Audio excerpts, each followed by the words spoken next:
The COVID-19 pandemic has put dozens of surrogate babies in limbo, still waiting to meet their parents. Travel restrictions have left some parents waiting weeks, even months, before they can meet their child for the very first time.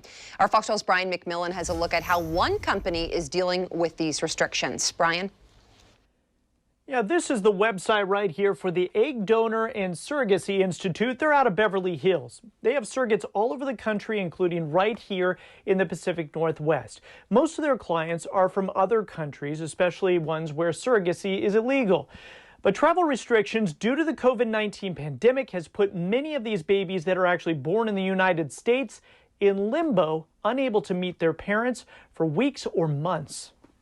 I found out about surrogacy when I was in my teens, and it was just always something I wanted to do. Jessica Burns lives in Bremerton, Washington, and has 3 kids of her own. She agreed to become a surrogate for a family halfway across the world in China. She gave birth to a healthy baby boy in early April as the pandemic was ramping up in the United States. They had to put a mask on you this time.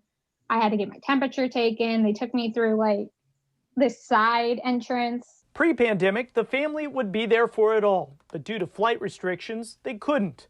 24 hours later, a nanny took the baby to Los Angeles, where the family was set to pick him up. We want this to be their journey, their pregnancy, their involvement in the birth of the baby.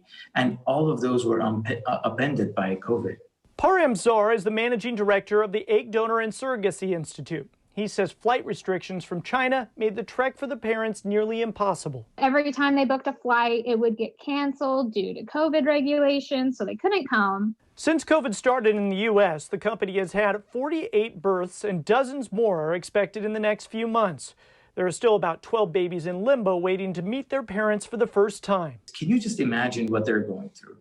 You know, being thousands of miles away and having to have that anxiety every night. It took 4.5 months for the baby boy Jessica brought into this world to be united with his parents.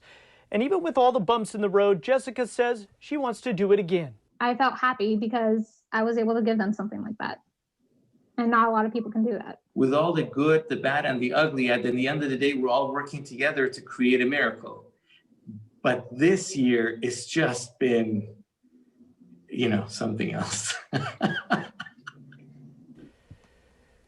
Now, the oldest child still to meet their parents is about 6 months old. Zar says some parents have made it to the airport in the U.S. and then unfortunately were sent back home without their child. He hopes that officials can create better policy during this pandemic so that the children aren't left in limbo for longer than they need to be. Reporting live, Brian McMillan, Fox 12 Oregon.